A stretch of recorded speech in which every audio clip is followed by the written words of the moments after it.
Então agora que a gente já falou um pouco sobre as estruturas que a gente costuma utilizar para conversão de sinais digitais em analógicos, né, ou de valores digitais em analógicos, a gente vai olhar um pouquinho para o microcontrolador que a gente escolheu falar sobre, né, e tentar agora entender como é que é a estrutura interna dele, pelo menos o suficiente para a gente poder programar para esse microcontrolador, certo? Então, eu já falei sobre isso, né? O ESP8266 ele não possui um conversor digital analógico. Esse conversor que eu falo é o com amplificadores operacionais, né? Não precisa ter um amplificador operacional na saída, certo? Mas é bom porque você coloca ali na faixa de tensão que você quer o sinal, né? Mas ele funciona só utilizando os resistores, sem um amplificador operacional. A estrutura de modo somador ela permanece mesmo sem você utilizar os amplificadores, certo?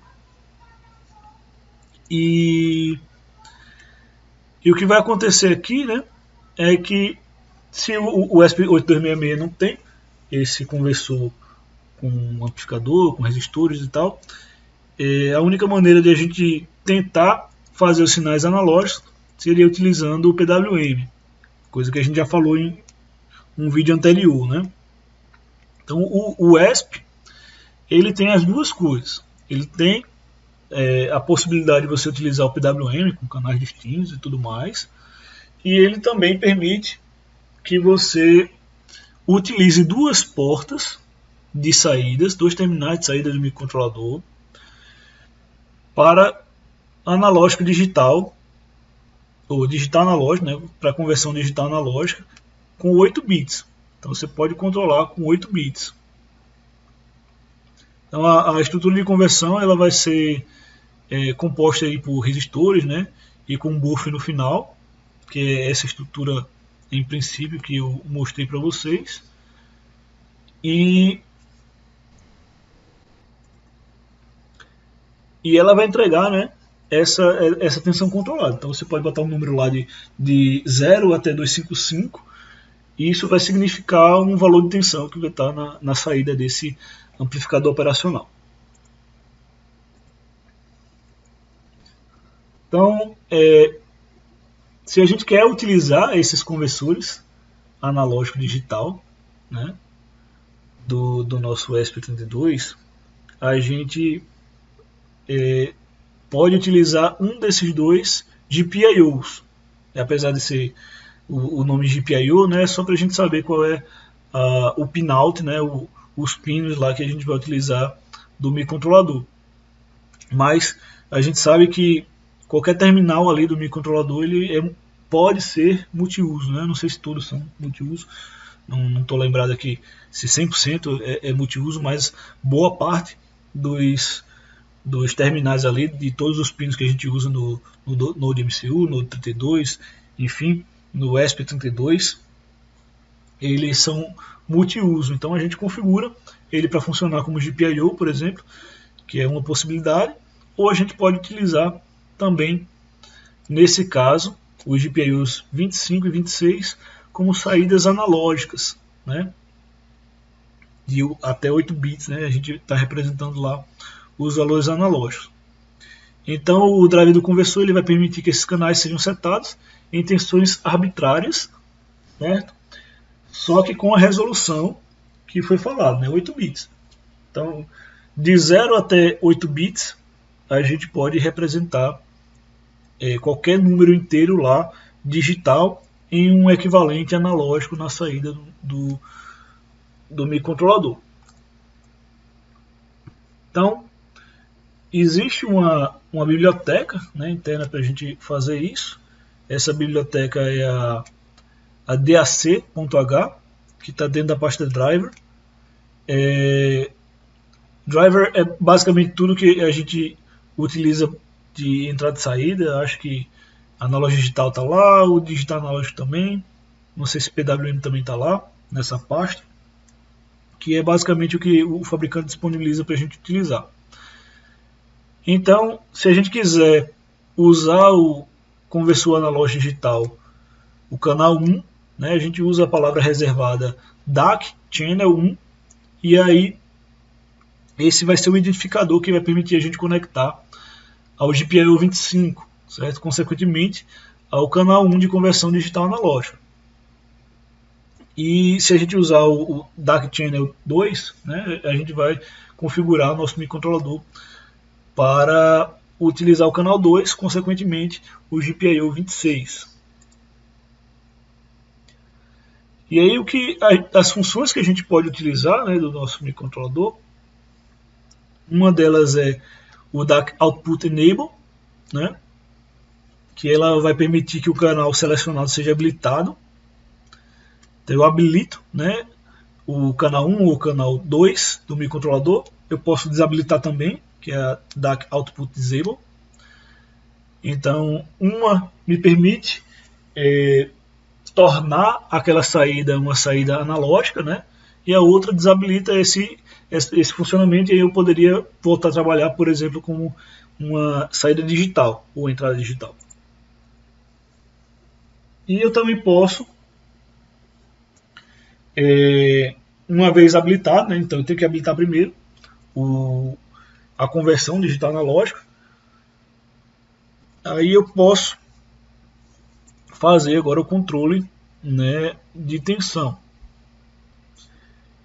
E aí eu faço a utilização da função DAC Output Voltage, que controla a tensão, não é a voltagem, certo? É a tensão de saída do conversor digital analógico, onde você passa qual é o canal, se você está usando o canal 0 ou 1, e o valor, né, que é o INT8, que é um valor inteiro, sem sinal, com 8 bits. Isso significa que você está representando um número aí que vai de 0 até 255. É importante deixar claro que é um INT8, né, porque aí pela própria tipagem você já sabe qual é a precisão do seu conversor digital analógico, e você já sabe que ele não representa sinais alternados, né, e sim só tem um valor. Você não vai inverter a polaridade, né, da tensão. A tensão nunca vai poder ser negativa ali, ela sempre vai ser positiva, certo? E obviamente você só pode utilizar essa função se você inicializar o conversor previamente, senão não vai funcionar nada, né? Então aqui tem uma sugestão de Hello World para a gente, né? E aí, se você quiser utilizar, né, o conversor digital analógico, você pode setar a tensão do digital analógico, né, no canal 1, por exemplo. E aí você tem lá que você quer representar essa tensão em aproximadamente 0,78 volts, né, ou 0,78 de VDD. Então, você tem a tensão lá do ESP, que é 3,3, 0,78 disso aí vai ser basicamente 200 dividido por 255, né? Então, se você colocar lá um valor de 200 no conversor digital analógico, você vai ter uma tensão de 2,59 volts.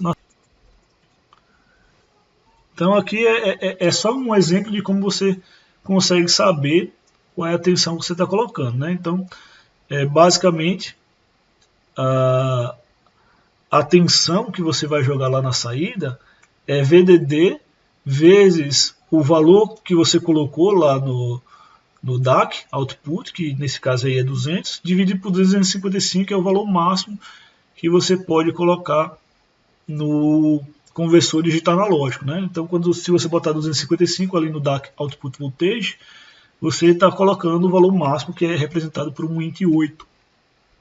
Logo, você está colocando 1 na saída, uma vezes o valor da tensão de saída, que é 3,3 volts para o ESP32. Então é assim que basicamente você controla a tensão de entrada. Então aqui eu deixo alguns exemplos, né?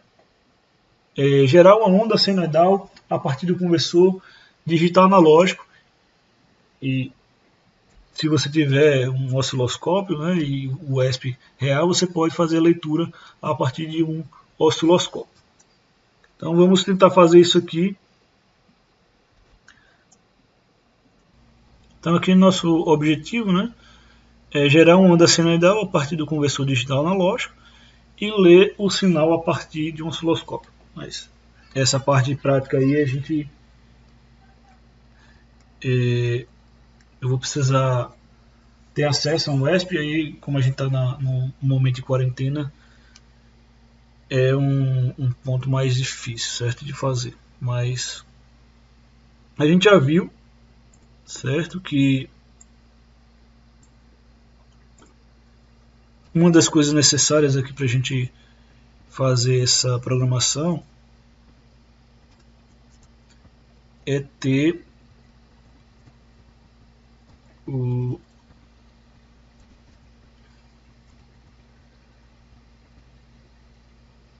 incluído, né, o digital analógico. A gente vai precisar aqui basicamente ler, né, habilitar o DAC, o Digital Analog Converter.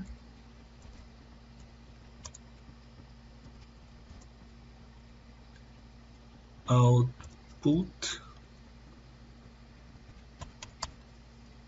Esse é uma questão de compilação aqui.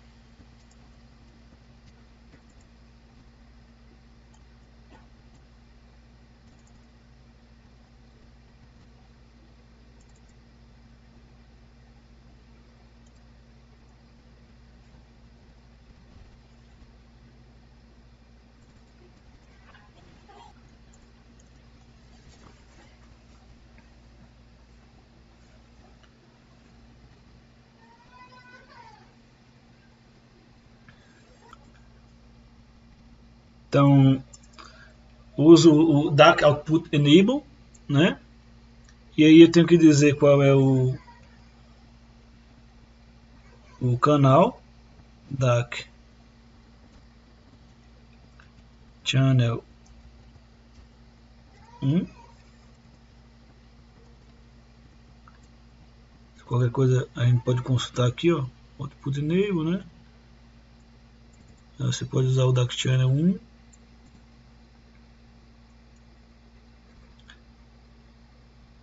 E a gente pode, na sequência, né, usar o DAC Output Voltage, que vai controlar a tensão de saída.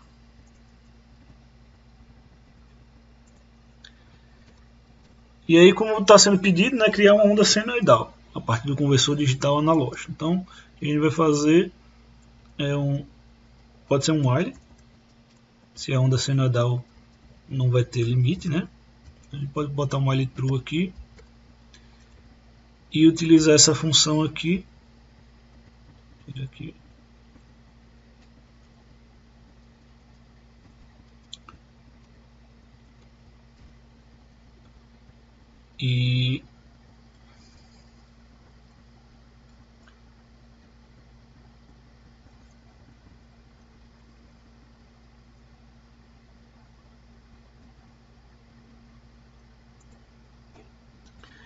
E fazer com que a gente tenha aqui o DAC Channel, né?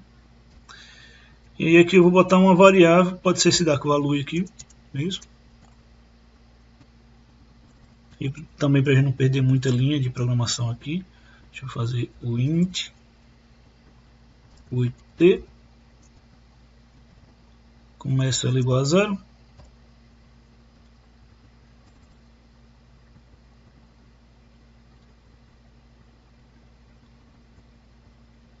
E aí eu posso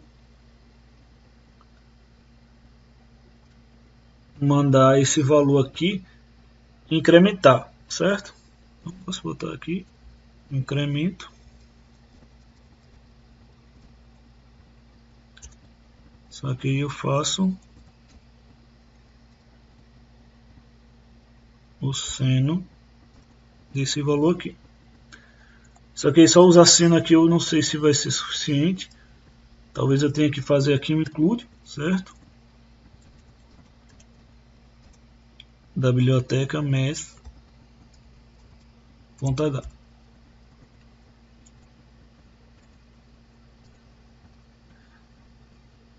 E é uma coisa razoavelmente simples. Você consegue agora, com isso, né, gerar uma tensão analógica de saída que vai seguir um seno. Né? Você joga o valor como se você tivesse o tempo aqui alterando. Eu não preciso zerar porque quando ele chegar em 255 e incrementar mais um, ele vai voltar para zero. Então ele vai ficar sempre subindo e descendo, né? E daria também para fazer. Eu acho que ele faz a conversão aqui direto. Então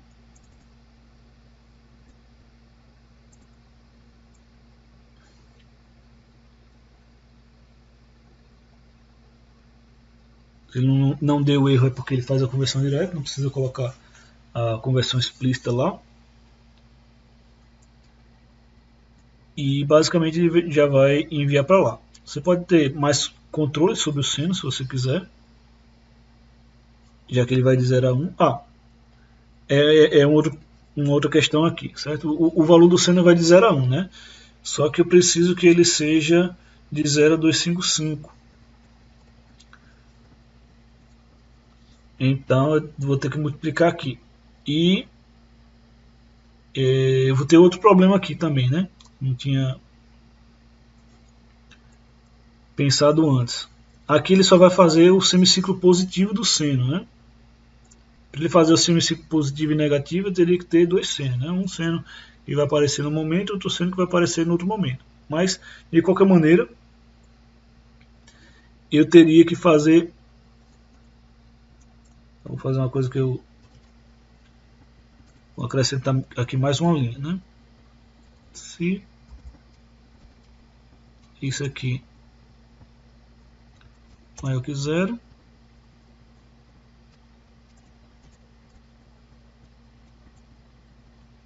então faço isso aqui.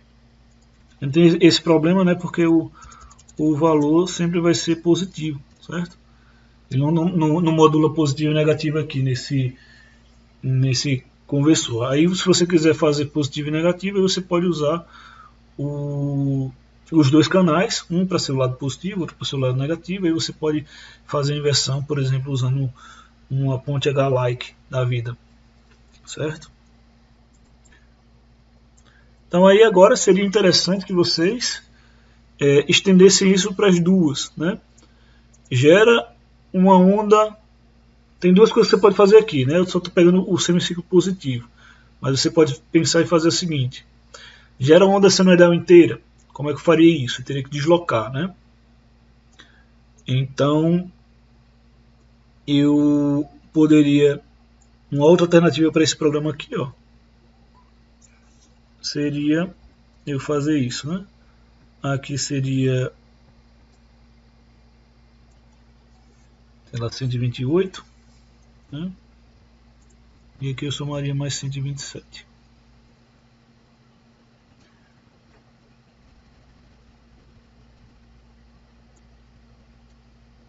Quer dizer, eu subtrairia, né?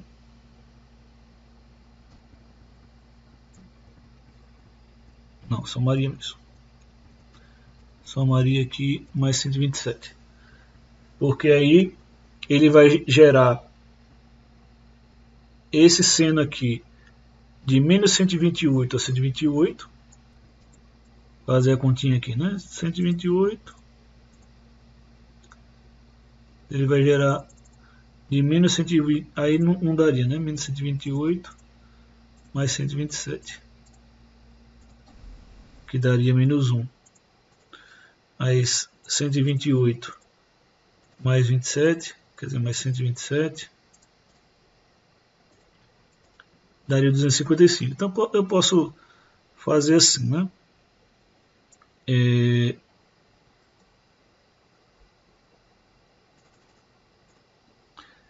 127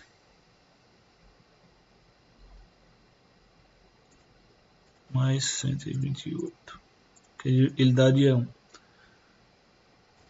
Então, a gente multiplica aqui por 127 mesmo, porque vai de 0, né, até um pouquinho mais ali de 128. Ou você pode botar 127,5 e ele vai fazer a conversão também automaticamente. Então aqui ele vira uma onda senoidal, né? E aí ela fica senoidal mesmo, só que não com média zero, uma média diferente de zero. E aí,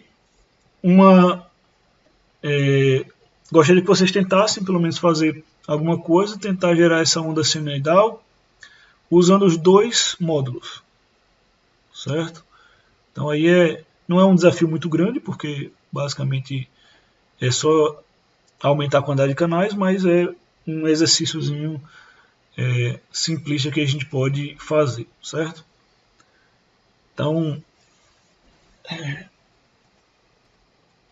basicamente é isso que a gente tem para conversores digitais analógicos. Me deixem saber sobre o feedback, se vocês têm alguma dúvida. E até os próximos vídeos.